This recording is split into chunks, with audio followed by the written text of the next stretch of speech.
everyone, so this is going to be my end of March video, and I'm going to start with my new acquisitions. So this past weekend we had our annual show and sale, and I got a bunch of new plants, so I'll go over each of them. So this is Cattleya schilleriana. I was thinking about pre-ordering this plant, but I was waiting to see if my other one would survive. It did not survive, and I missed the pre-order deadline, but I saw this one at the show, so I bought it. So this variety is JEM AM AOS. And this one is Kefersteinia mystacina. And this one I had pre-ordered from another vendor at the show, but they canceled my order because they weren't able to get the CITES done in time. So another vendor at the show had this plant, so I snatched it up right away. I literally had 5 minutes before the end of the sale for that day. So I ran, I got my money, and got this. So what I've done is I've repotted it. So what happened was it's actually two plants.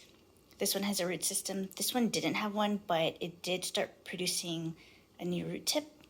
So I put in this pot. It was mounted previously, so I decided to break up the mount because it's a tree fern. And I used the moss that was already there because it's still fresh. So this is a new genus to me, so I want to try it. This was a last minute purchase at the end of the day, of the last day at the show. It's Cattleya Itsy Bitsy Diamond Orchids, and I really like the butter yellow color and the red together. And this is Dendrobium moniliforme, red flowers. In bloom. I've never grown a Dendrobium moniliforme, so I'm not sure if this is going to work or not, but we'll see. And this is little Hazel M. So I wanted to try this again because the one I had last year died, so that's exciting. I'm probably going to cut off the flowers soon so that the energy can go into growing new roots. And I think there's a new pseudobulb there somewhere. And this is Hsinying Starlight Pink Lady. Not quite sure what that RTH means, but it is a Cattleya type. It's not really, most of these aren't potted up yet. These are the flowers. So these last three plants I got for free as a gift for volunteering at the vendor table. The last plant is Ceropedia simoneae. It's not an orchid, but it's a type of succulent. Has super cool flowers, so I wanted to get this plant. Yeah, so this is my haul from the show. It was really fun, and I met actually Rebecca Orchids there, so that was super cool. She bought Hoyas. So Rebecca, if you're watching, hello. And now I will talk about the rest of my orchids. Alrighty, so it's a few days later, so I'm gonna go through the rest of my plants. This is Mormodes rosea, and all the leaves finally dropped from this pseudobulb, and this one never went dormant, so I'm just treating it as one that's no longer in dormancy, so I've been watering it now. And this is my Vanda coerulescens, and I brought this to the show. I didn't win anything, which was makes sense. The flower display is not super great, but I do really like the flowers. And this is Dendrobium moschatum, and it is starting a new growth. The bottom there, it looks a bit squished from the lava rock, but I think it will be able to push out. And this is Bulbophyllum pectinatum, and I've cut this part of the tree fern just because this part of the plant was dead, but there's no new growths or anything yet that I can see. And this is Bulbophyllum ayuthayense, and there's two growths on it, so one at the bottom there, and then here, you can't tell on camera, but it's like really tiny. And this is my Schoenorchis gemmata, and I think that little nubbin there might be a flower spike. It's also pushing out a new leaf from the middle there, so that's great. And this is my Vanda insignis. There's some spots up here that I'm thinking that I should just cut, just to be safe. This is my Paraphalaenopsis laycockii. So the right leaf seems to be growing, and there's another new leaf growing in the middle there. And this is my Cloecia arabica northern, and I've removed it from the windowsill to hopefully encourage it to break out of dormancy. I do add a little bit of water in the tray just to increase humidity. And I've done the same for my Cattleya gladiatorum crossed with barbatum. And there is a nubbin at the bottom there and another one at the top. I'm not sure if they are flower spikes or new growths. I think they are more likely to be flower spikes because historically the new growths haven't grown from like higher up in the bulb, but we'll see. This is my Phallofimbriata. I brought this to the show hoping it would bloom during the weekend, but it didn't. The funny thing is I did get a second place ribbon for it, considering that it's not in bloom, so I think that's pretty good. These two just started opening today. Yeah, I think because it's going to be a really good bloom display, I might do bloom video for this one. And this is my Chysis aurea. I think I should actually remove that seed pod. I'm not going to do anything with it, and I think it's inhibiting any new growths from growing, so I will do that this weekend. And this isn't my Frag Eva. I lowered it because I think it was getting too much light, and there is a new growth starting, so that's really good. And this is my Catasetum Spitzii red. So what I've done is, so this container is for semi-hydro, and I've put the bottom, I guess, above the holes with lava rock, filled it with water, and I put the pot on top and covered in plastic wrap. And the goal was to keep humidity around the roots without getting it wet.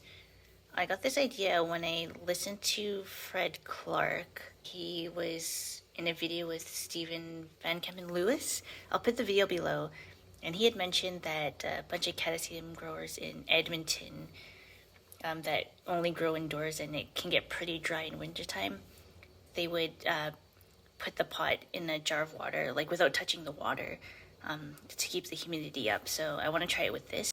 And this is my Dendrobium Bulbophyllum, and it has a new growth starting. This is Bulbophyllum Kalimpong, and its new growth is doing really well. Kind of worried it's going to get stuck in here, but it seems to be fine. And this is Dendrobium lowii, and it's pushing out 2 new growths, so that's really good. It seems to be doing really well. I should probably change the moss, but I'm not going to because I'm a little paranoid, and it seems to be fine, so I'll leave it for now. And this is my Elsie Mini Purple Princess Road.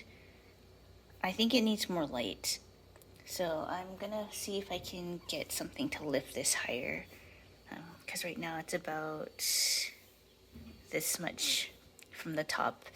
It's probably why it's not blooming. But other than that, it's pushing out a couple growths all around it. I will probably want to divide it to make my life a bit easier, so that'll be fun. And this is my Galliandra barrii, and it's pushing out new growth, so that's great. And this is my Oceoclades monophylla. I did repot it in cactus soil and small bark mix, and it's been doing great. The leaves have opened up a little bit, so it's definitely getting better hydrated. And you can see that green bit, which I thought was a new growth, but it's not really growing upwards yet that I can see, so I'm not sure what's going on with that. This is Dendrobium formosum, and I've cut off all the other pseudobulbs, and I just have the one, and its new growth is doing well so far. So what I've been doing is, after I water it, I would cover it with one of these bags, and then closer to the end of the week, around Thursday, I will take the bag off so that it can properly evaporate the water if it's not using the water. This is Bulbophyllum sanguineo punctatum, and has a new growth there. And this is Cattleya dormaniana. So the problem I have is I had one pseudobulb grow sideways here, and now this one is growing this way, which is super annoying. A part of me just wants to cut it off to make my life easier, but it is a bifoliate, and I've already repotted it, so I have a feeling that it's just gonna set it back more. So I'm gonna leave it for now. I'll figure out what to do later. Overall, it's doing fine with the repotting, so that's good. And this is my Vanda roblegiana. So these spots are kind of worrying me. The problem is that it's kind of lower down in this leaf, so I'm not sure the best way to remove it without damaging other leaves. I did push out a new root at the bottom there, so that's really good. This is my Vanda pumila, and it's not looking that good. I think I'm going to just cut it right below that new root tip and pot it in a plastic pot with some bark and see what happens, because it hasn't been happy for a while, and I've kind of just been doing whatever I was doing before. So the worst thing that I can do is do something different and it dies, but I'd like to see improvement on this. So this is a new development. This is Bulbophyllum Kalimpong, and it has 2 new growths, so that's good. It is more or less recovered. I still don't think it has roots yet because the media is still wet, but I mean, if it's pushing out 2 growths, I think that's a good sign. And this is Paraphalaenopsis labicensis crossed with Pseudoinfinidia mitrata, and that is a flower spike, and it's also pushing a couple keikis on the other side. So yeah, seems happy. I was thinking about repotting it because I don't really like this pot setup anymore. Since there's a flower spike starting, I will wait till that is done. Oh, and there's a new leaf. I didn't even notice because it's stuck to the outer leaf, but there's a new leaf there that's growing as well. And here's a better shot. I think the other shot was a bit blurry, but there you go, new leaf. And a new leaf on this side as well. Alrighty, so that's my video for today. Thank you for watching, and I'll see you next time. Bye!